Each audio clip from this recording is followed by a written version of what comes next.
want someone to do something, telling them about it in a classroom, telling them about it anywhere doesn't work. You've mentioned that learning is more of a campaign rather than an event. We don't learn our lessons in life in one event, and we learn through the experiences we have and the stories that we hear and the stories that we tell. AI tools, you've used and seen AI used in this kind of area of content creation, perhaps in good ways and perhaps not so good ways as well. I've got some interesting stories.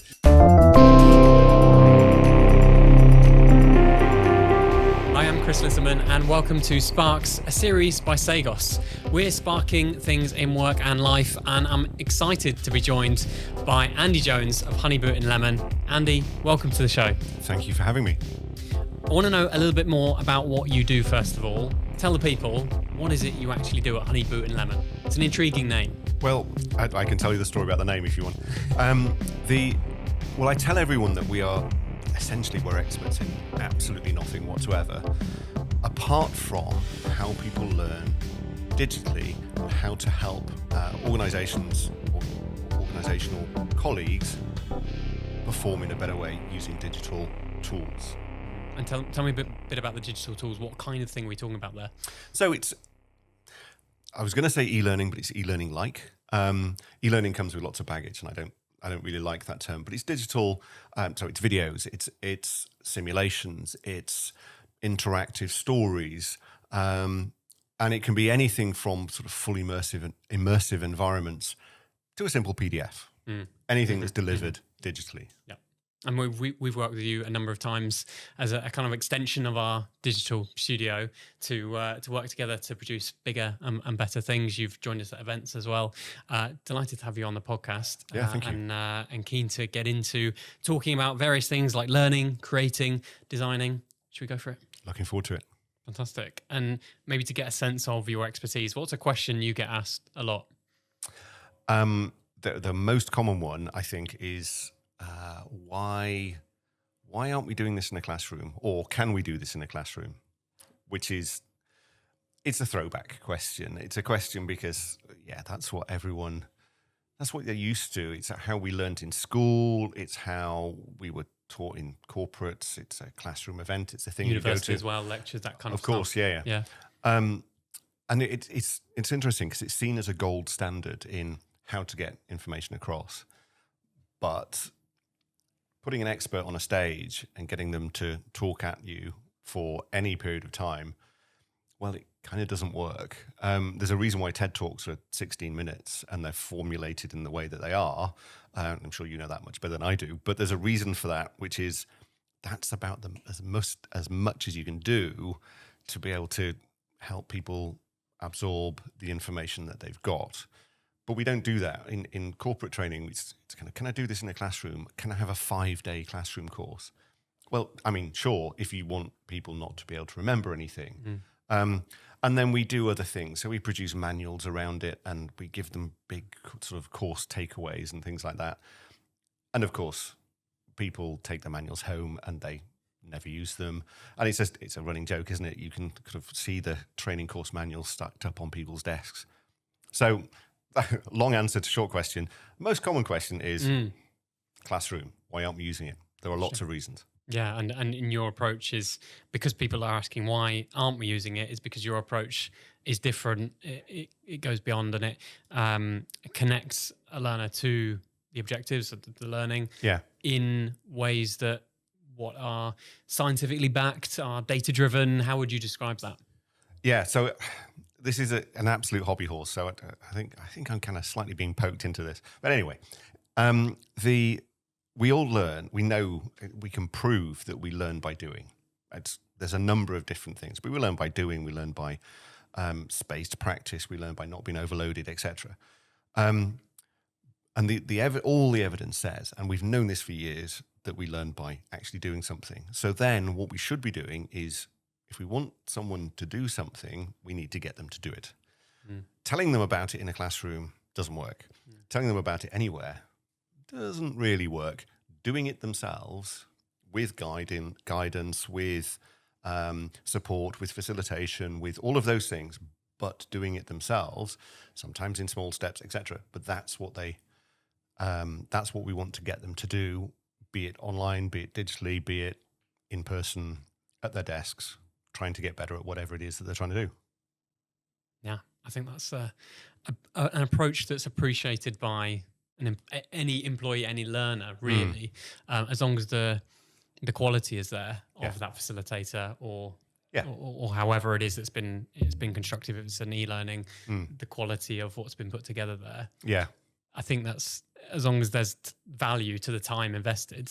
I think it's so. appreciated. And I'm quite resistant to the term e-learning. It's a bit of A lot of clients are actually. Well, because it comes with so much baggage. Yeah. A company I worked at that I won't mention, but just as I started in the L&D department with them, they just released this package, knowing the company, and it was 8 hours worth of e-learning. And everyone in the company had to do it. And people were given days to go and sit at home and literally click through this thing. Yeah. And it knocked back the case for digital learning in that organization by years. Because it's just not an effective way of helping anyone. Because even if it was a relatively good 8 hours, you've still 8 hours. You've joined this company, and then you're sat in front of a screen clicking. And I suppose it's no surprise really that taints then. Exactly. Anytime the word e-learning comes up, it's like, oh, that again. Yeah. Is it? And it's then e-learning is slideware that I'm clicking next on, which is just dull. Yeah. And if you think that the millions that's poured into TV and advertising and content that we are used to consuming, and then we think that just some slides with a next button is going to really engage someone and make a difference and help them be better in work. It is completely wrong-headed, but it's very sticky, and we almost have to go through that fight every time. Not fight, that discussion every time, just to help people see actually there are better ways, and there are better ways that are more effective that will help people through. So we've got a client at the moment who all they've known really is classroom training, and they're not against new ways, but we get the question constantly: is this going to be as good as? Is this going to be as effective as? And actually that's, no, it's going to be much more effective than is the answer. But it just shows, the question kind of shows the mindset that is so common. And these aren't parochial little companies. These are large corporates who are doing good, well-known work. And yet we still haven't moved that dial away from, I need to do something in a classroom with someone standing at the front, pointing at something. Yeah, it's interesting, isn't it? And what happened to the classroom, eh? But here's the thing: classrooms can be useful. Yeah. And you, because the danger, of course, is you throw the baby out with the bathwater, which is what my previous company did with knowing the company. Because classrooms are great places to actually go and do stuff. It's a typical thing where, rather than having an expert on the stage telling you to do stuff, why don't you have the expert sitting next to you helping you do stuff in the environment that you're going to be working in? Well, you intend to be working in. Yeah, and from our world, whether it's an interactive workshop or it is a digital experience, we're always trying to do things a little bit differently to what's gone before and what's typically done, whether that's in the classroom or in the digital environments that you're used to as well. What should people be asking you that they're not? That's a good question. So I think what they should be asking is, or should be telling me, this is what we want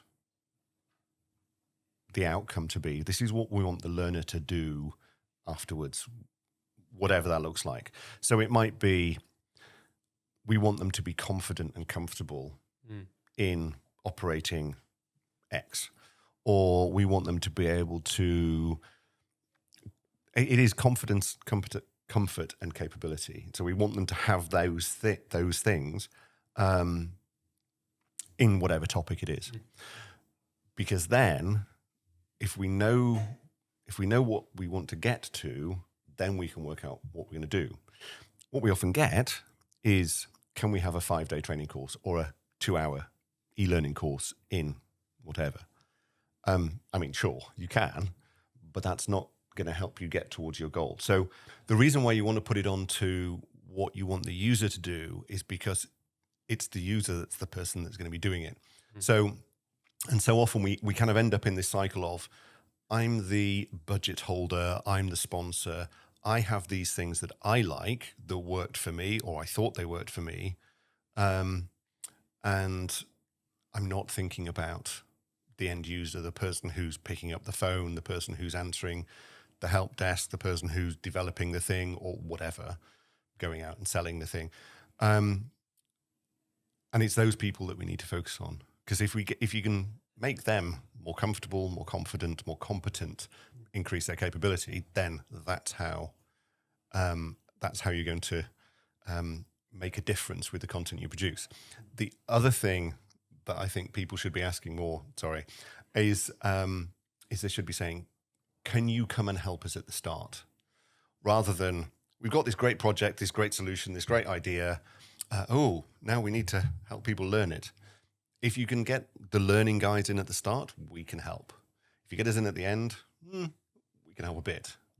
But understanding, and I'm sure you see this as well, but understanding the whole journey means that you can input earlier, you can course correct earlier, you can provide support, and because we understand what the learners need, because we work with them all the time. So you mentioned comfort, confidence, and competence as those three areas. How do you distinguish between those three areas? So comfort is a feeling, and people will report that back to you. I am not comfortable doing this is a very common thing that people will say. But you can ask them that on a scale. So you can't, are you comfortable?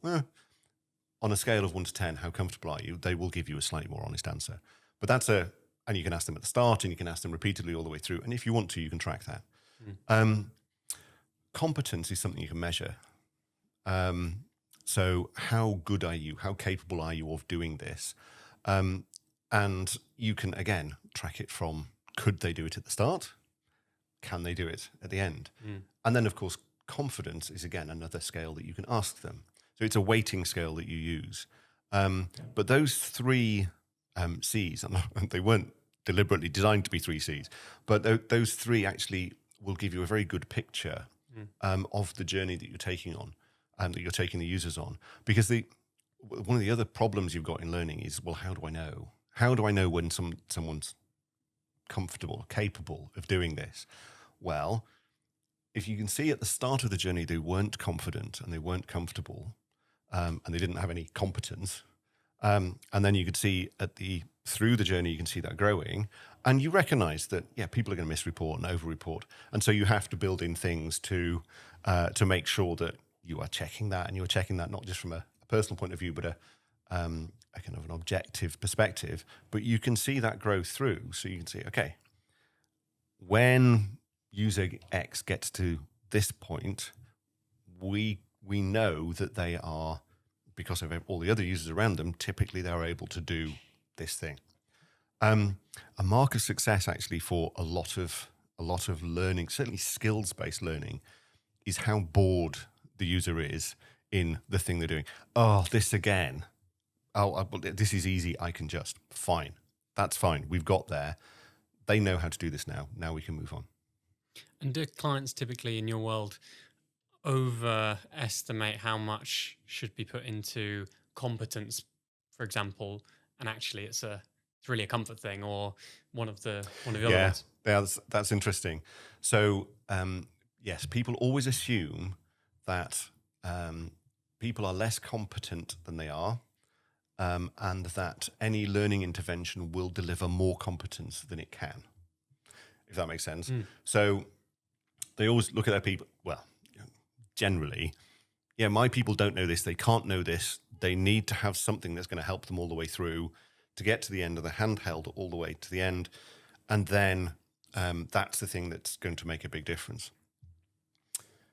If you take an example of a new system, a new platform thing that you're using, new digital tool rolled out across the organization, exactly. Type thing, 80% of what you're going to do with that tool, people will learn very fast, and they will get confident in that very quickly. Now, if you start asking them questions about what the tool does and what that module does and all of that kind of stuff, you will fail, because they won't know as much, because that's not what you're trying to get them to do.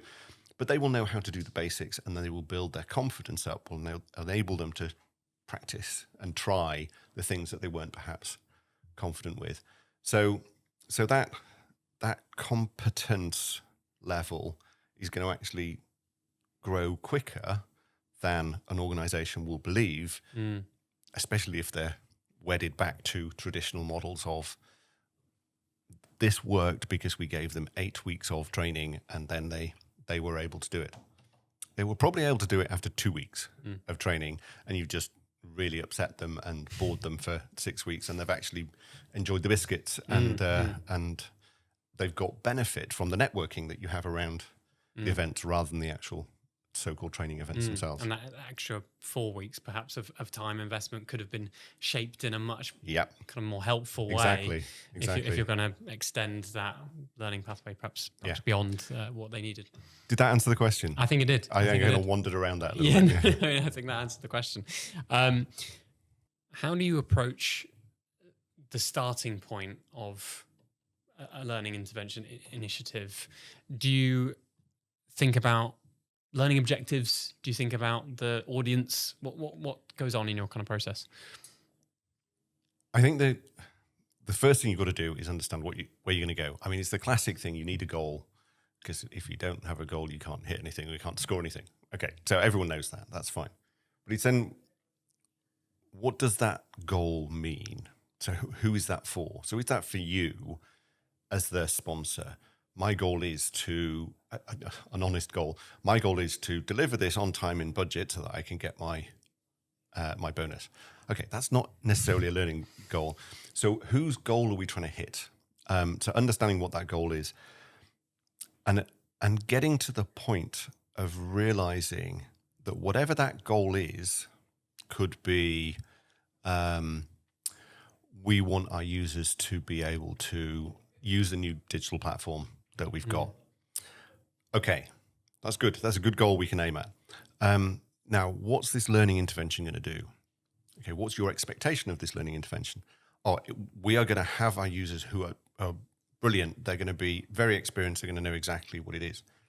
Okay, so we need to work on that, because that's not what's going to happen. Because what a learning intervention will do, even if it's I don't really like the term learning intervention, but anyway, we'll call it that. Neither do I. Yeah. No. What any kind of project is going to do, if you're introducing something new or upskilling someone, is you are going to move the needle slightly. You are going to move them forward in their journey. It is absolutely like driving a car or learning to drive a car, where you start off, and this is the conscious and competence model, where you start off, you don't know how bad you are, and you get to the point where after whatever work that we've done with you in a learning sense, you are able to consciously operate the thing that you are trying to operate, or perform the skill that you're trying to do. After that, that's when you actually really learn, and that's when you start building towards mastery. Now, there are things we can do to help you get towards mastery quicker, but I can't make you a master of something unless it's something very simple and very easy to do.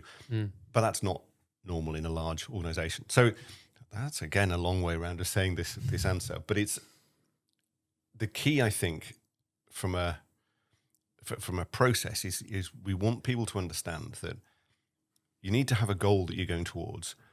You need to understand how much you can influence that goal, and to understand that this is a journey that you're going on. It's not an encapsulated thing that you're going to give people. I mean, it would be wonderful if we could just kind of open people's heads and pop knowledge in, but that never works. And that conscious competence or unconscious competence has got me thinking about AI and our use of AI tools. And I wonder what your thoughts are as to whether generally in our discussion and use of AI, we've got to the point where we're actually conscious of our incompetence, or whether we're still perhaps in that unconscious incompetent. That's a really interesting question. I think I would tend to believe that we're not aware of what we don't know yet. So we're kind of more towards unconsciously incompetent.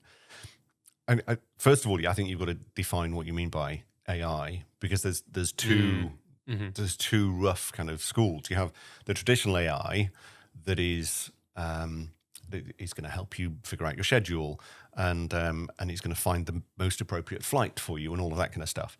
But then you've also got generative AI, which is what most people are talking about now, which is going to literally come up with stuff for you of a varying level of quality. And I think that's the challenge. I think there are a few things that people are struggling with, or people don't understand about that. So first of all, generative AI, what is it? What does this large language model thing mean? And what can it produce?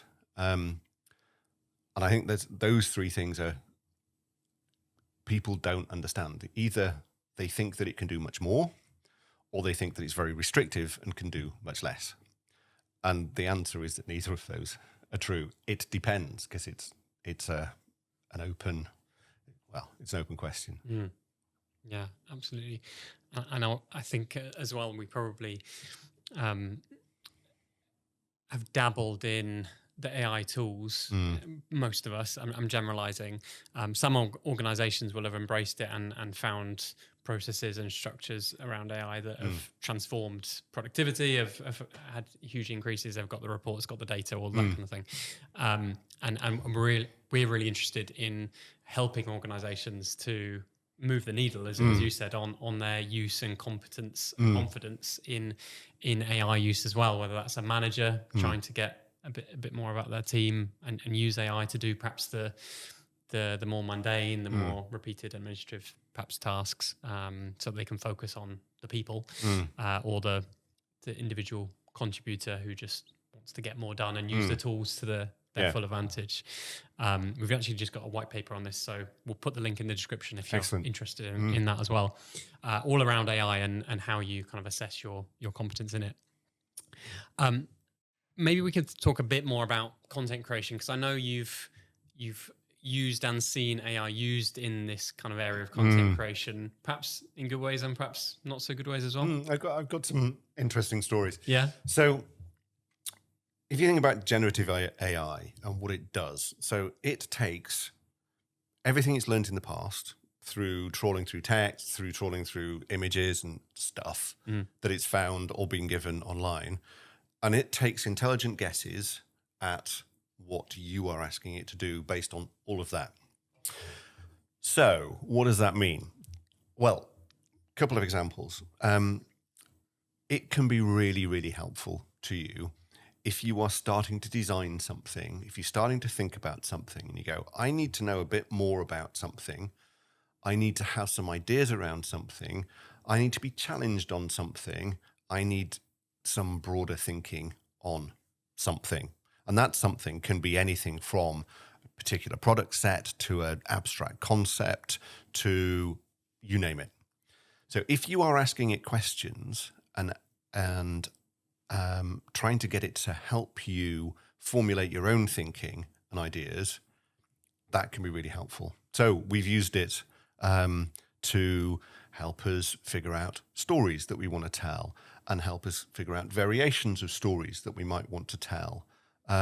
We've got it to challenge our thinking on a story and a narrative that we're going to tell, and to challenge that to come up with better ways of doing it, or to find holes in it. All the things, because if you see it as a useful companion and helper, then it will help you.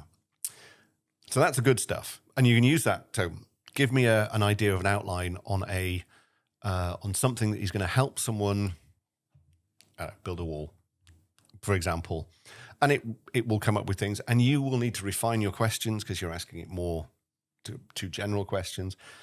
But it will come up with and will help you define an outline. It can't do it on its own, because if you ask it to produce a course on building a wall, then it will produce a course on building a wall, but it only knows what it knew and from its large language model it's got. So it's going to produce either a dull course or a wrong course because it has no course correction. Okay, so good things it can be very useful for, so helping you. Other things it can be less useful for. And this is, I think, the problem with it, is that it gives the impression of competence and capability, and it's not.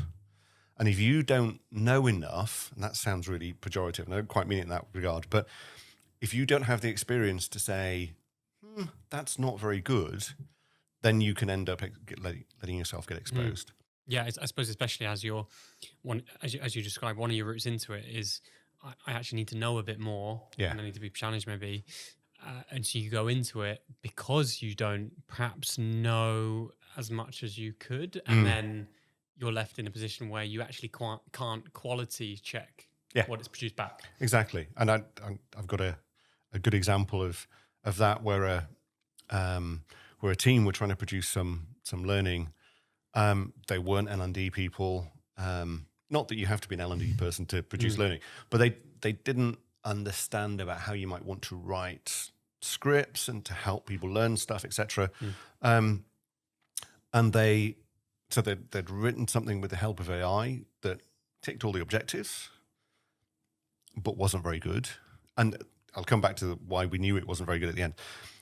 They then generated some video with a series of prompts in a way that was suggested to them by AI of this could be an interesting way of doing it. And then they got the voice, and actually the AI voiceover actually worked quite well. It was just reading the script, and those are quite advanced. But so then you had this script of this video, and the effect was strange. I think this is probably the best way of putting it. Uncanny Valley all the way in terms of the visual effects. There were tropes that were being pulled out that were, I think, borderline offensive, that no one had picked up because they weren't aware of those types of things. And somebody senior had signed that off and said, yes, this is fine to give it out. Now, it wasn't very good because it just didn't understand, or they didn't understand the things that you need to produce a piece of content that is going to engage someone. So, you would know if you're going to write copy for an advert, for a marketing advert, whatever, and you were going to talk about interactive workshops, you wouldn't mention interactive workshops 15 times in 30 seconds. No. But exaggerating a little bit, but essentially that's what they were doing in the thing that they were pushing. And it was the concept they were pushing. Yeah. They just kept hammering that on and then sort of going over and over that because that was following instructions of doing what it was supposed to do. And it wasn't doing it in a way that was bad enough for everyone to pick up. But then, of course, everyone that sits there and watches it just goes, I don't understand what this is. It's not that I'm not learning anything. It's that I can't learn anything because I don't understand what's going on. And the visuals are now being very confusing. And there was weird stuff going on. I mean, somebody's head got swallowed up by their afro and things like that. Right. So, you wouldn't necessarily pick that up if you didn't know what you were looking for, etc. So, so there are That's good the problematic side. That's the problematic side. Yeah. And I think that the challenge is figuring out where we are and where you need to go to get from, this is going to really help me do my job. How do I avoid this one that's going to make me look like an idiot for releasing it, which is the thing, obviously, that you want to try and avoid. Yeah, for sure. Absolutely. We've talked a bit about AI. Maybe we talk a little bit before we finish on design as well. Good learning design. And I know we've talked a bit about this, and you've mentioned that learning is more of a campaign, as kind of a marketing campaign rather than an event. Could you tell me a bit more about what you mean by that? Yeah. So I mentioned earlier learning intervention, and I immediately said I didn't like that.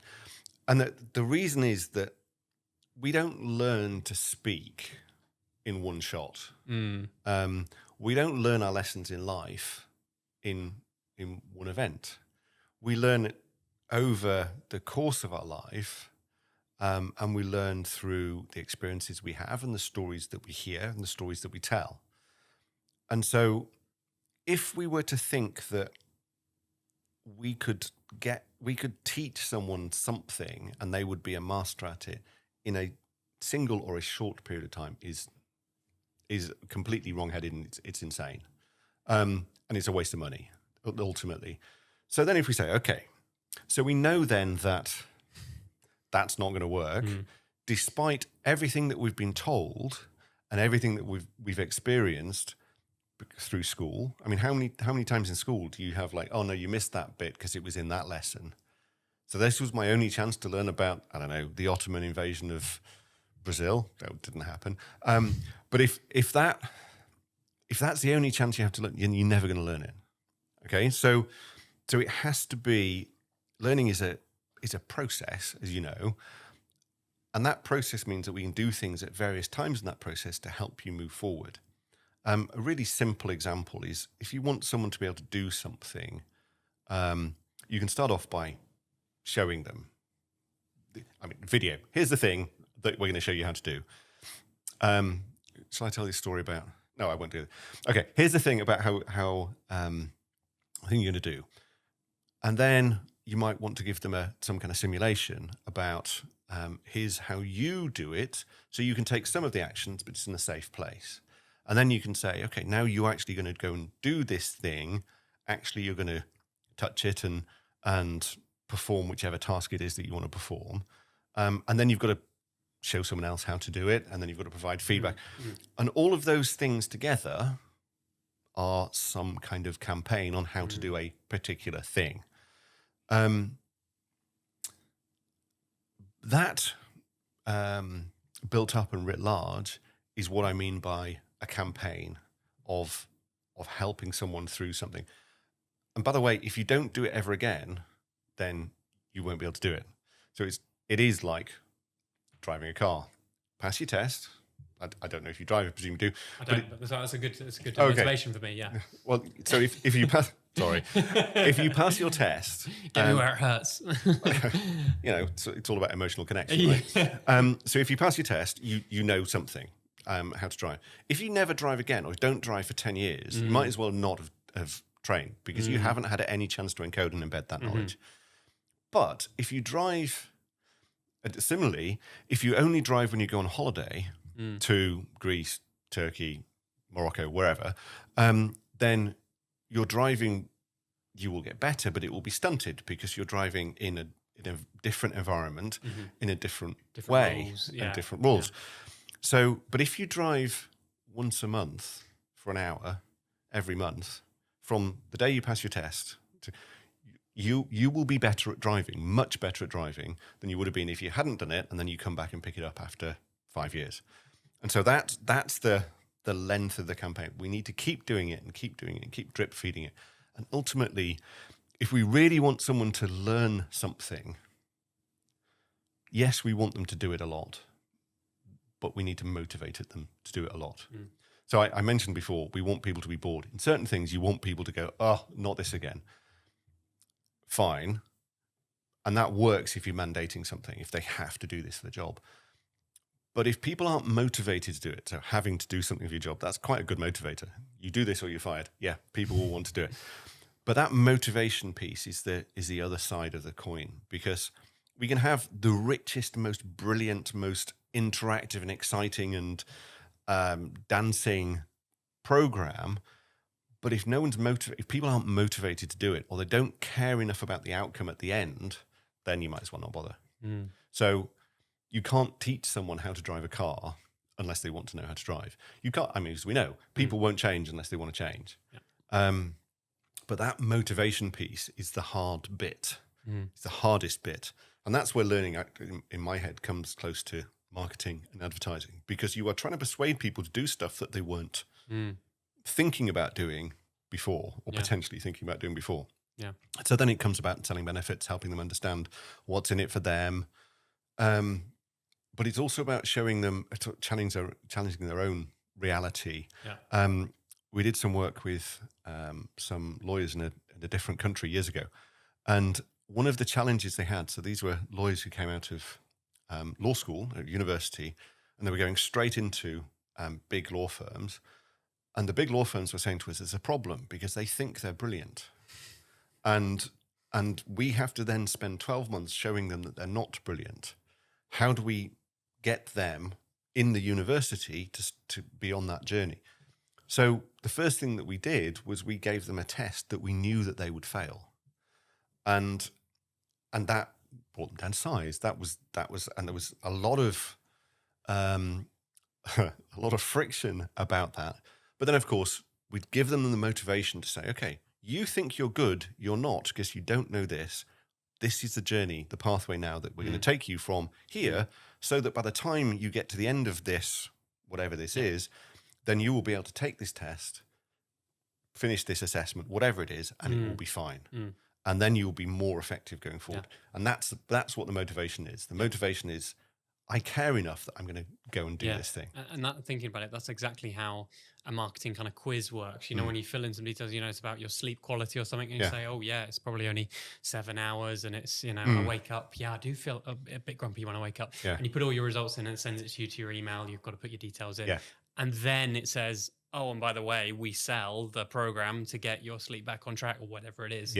And then it's a series of nudges from then on. You see the Instagram ad and it pops up on your YouTube. And just as you're describing, it's kind of learning is a kind of process that's very similar to nudging a kind of reluctant buyer.